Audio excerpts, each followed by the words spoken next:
Kanini ang hinagig ko din hinga ko kaninga lugar sa Davao Dampa. So sa wakas, niyan higig ko diring dapita. Nangita jud ko kanang lami nga seafood. So niyan higig diri sa may Dampa, Davao Dampa. Diri lang ni siya sa may Rojas.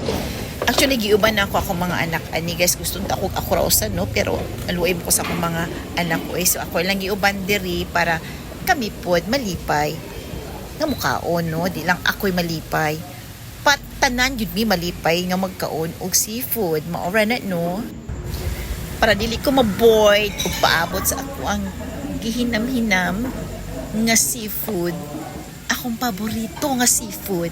So magpa-cute-cute sa ako diri guys. Kunwari, ana lang, stolen shot daw.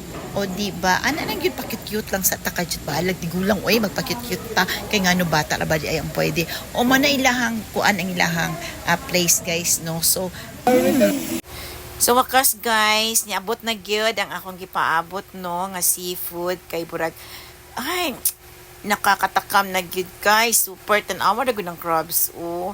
Sobra jud siya na mga ulang diha, shrimp, kompleto siya pati shells.